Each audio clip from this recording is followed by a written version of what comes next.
कि पाकिस्तान ने इसमें बहुत ज़्यादा कोशिशें की। लेकिन क्या ये डील सस्टेन कर पाएगी? इस जंग में तकरीबन 42 से ज़्यादा अमरीकी जहाज़ ड्रोन समेत इस जंग में गिर चुके हैं। तो ईरान मलिया-मेट हो जाएगा, ईरान की हर एक चीज़ जो नेवल जितनी भी उनकी बोट्स हैं वो तबाह हो जाएंगी। उसके अलावा जो पॉलिटिकल इमेज था अमेरिका का, वो भी तबाह बर्बाद हो गया। जो इसके बाद जितनी ताकत होगी वो उतना ही इस दुनिया को कंट्रोल कर पाएगा। अस्सलाम वालेकुम व्यूअर्स। ईरान और अमेरिका के दरमियान पीस डील हो चुकी है और इस सब का सेहरा पाकिस्तान के सर ही जाता है, क्योंकि पिछले 3 माह से जिस तरह पाकिस्तान ने मीडिएशंस करवाई, जिस तरह पाकिस्तान का फॉरेन ऑफिस बिल्कुल एक्टिव रहा, जिस तरह हमारे सीडीएफ और वज़ीर आज़म दौरे करते रहे और उसके बाद इस डील का प्रॉपरली हो जाना और इस पर दस्तखत हो जाना इस बात की तायद है कि पाकिस्तान ने इसमें बहुत ज़्यादा कोशिशें की। लेकिन क्या ये डील सस्टेन कर पाएगी?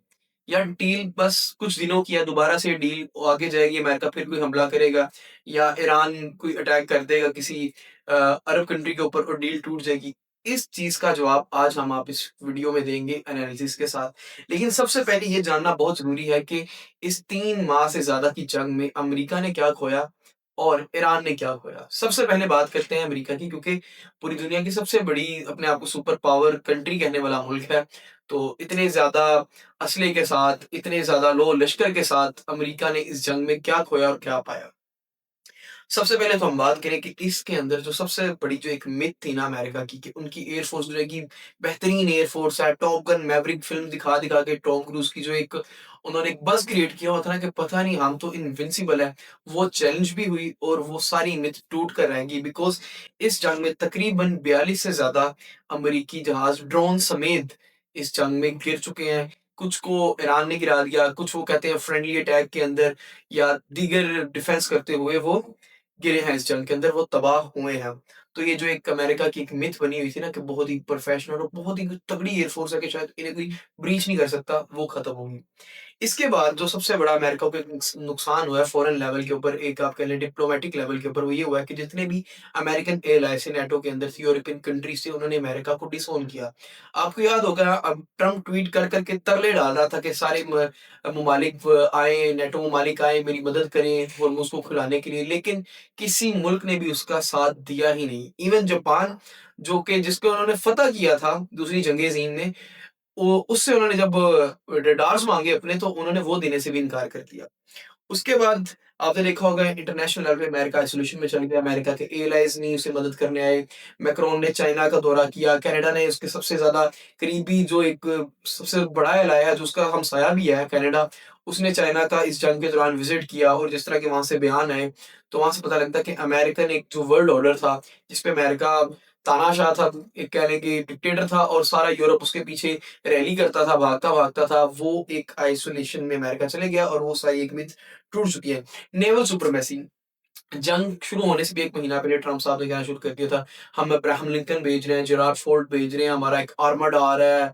और यहाँ भी पाकिस्तान के अंदर भी लोगों ने पता नहीं इसे कितना बढ़ा-चढ़ा के पेश किया कि पता नहीं क्या हो जाएगा, शायद हम ईरान मलिया-मेट हो जाएगा, ईरान की हर एक चीज़ जो नेवल जितनी भी उनकी बोट्स हैं वो तबाह हो जाएँगी, लेकिन ऐसा कुछ भी नहीं हुआ। ये सारा आर्माडा मिलके एक स्ट्रेट ऑफ हॉर्मुज़ नहीं, जो कि तकरीबन 23 किलोमीटर की एक पट्टी या एक चोक पॉइंट है, उसे खुलवा ही नहीं पाया। और उसके अंदर से जो ईरान ने उसके ऊपर एक अपनी हेजेमनी कायम कर ली थी, उसे तोड़ ही नहीं पाया। तो जो नेवल सुप्रीमेसी थी, वो भी अमेरिका की इसमें तबाह-ओ-बर्बाद होगी। अगली बात आ जाएँ हम हॉर्मुज़ का ब्लॉकेड।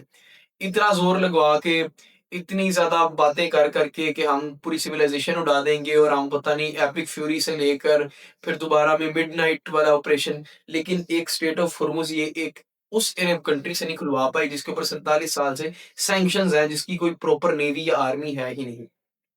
उसके अलावा जो एक पॉलिटिकल इमेज था अमेरिका का, वो भी तबाह-बर्बाद हो गया। जो लिबरल वर्ल्ड ऑर्डर का एक अमेरिका ने उसका ताज अपने सर पहना हुआ था और वो एक पोशाक उसकी अपने कंधे पे डाली हुई थी, वो सारी बर्बाद हो गई। आज से पहले जब हम बात करते हैं, ट्रम्प से पहले तो बात अमेरिका की होती थी, मोरालिटी पे बात होती थी, बड़ी प्रैग्मैटिज़्म से बातें करके, वो इंटरनेशनल लॉज़ होते हैं, ये सारा ना एक मंजन बेचा जाता था। लेकिन जब से ट्रम्प आए, वो सारा एक कह लेना कि आप हवा क्रिएट था, वो खत्म हो चुका है। अब दुनिया रियलिज़्म में, यानी कि माइट इज़ राइट। अमेरिका के पास ताकत थी, अमेरिका ने हमला किया। ईरान के पास लेवरेजेस थे, ईरान ने यूज़ किया। ईरान ने अपनी ताकत का यूज़ करते हुए अरब कंट्रीज़ के ऊपर अटैक किए, जिसकी वज़ह से अमेरिका के ऊपर काफ़ी ज़्यादा प्रेशर है और उसने अपना जो हॉर्मज़ वाला एक लेवरेज था, वो तो बड़े अच्छे से यूज़ किया।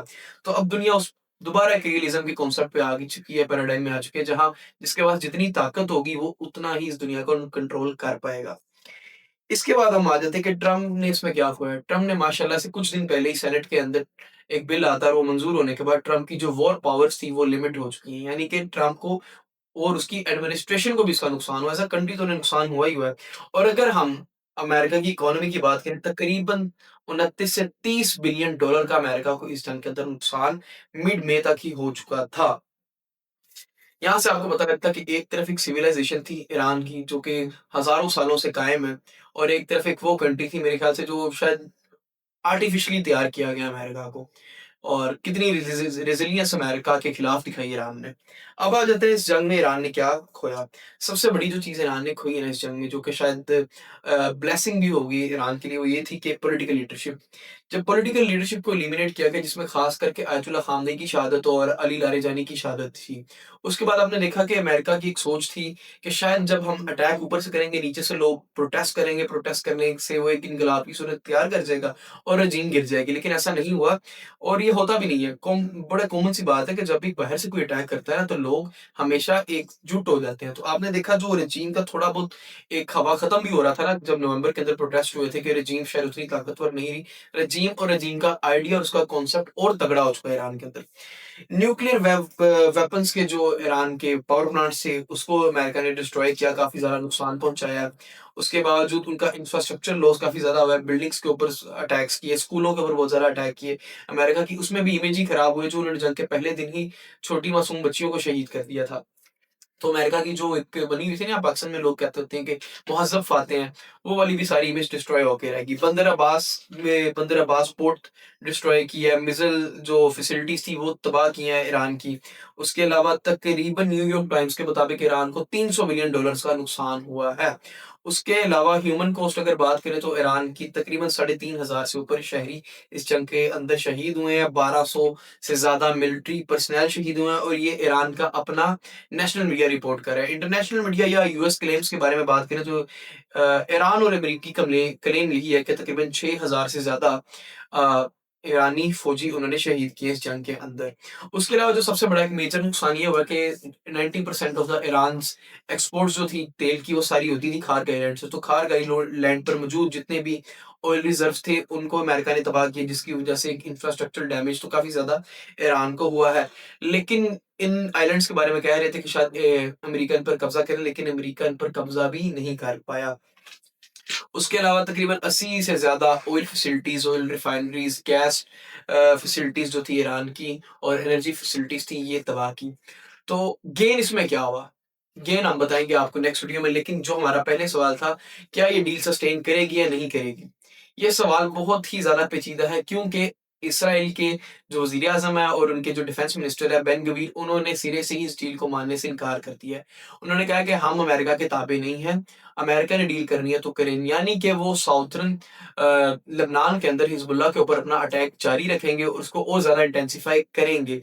ये एक वो चीज़ है जिसके ऊपर ईरान शायद कॉम्प्रोमाइज़ ना करे, बिकॉज़ ईरान की सबसे बड़ी जो एक ताकत है ना रीजन में, ईरान की प्रॉक्सीज़ है, यानी हिज़्बुल्लाह, हमास, हूसी, या जो इराक के अंदर मिलिशियाज़ हैं। अगर ईरान अपने उन एलाइज़ को ही प्रोटेक्ट नहीं कर पाता, या उनके इंटरेस्ट को ही प्रोटेक्ट नहीं कर पाता, तो ईरान की भी एक कह लेना, जो ईरान ने बनाई हुई है एक्सिस ऑफ रेजिस्टेंस, उसके ऊपर सवाल खड़ा होगा।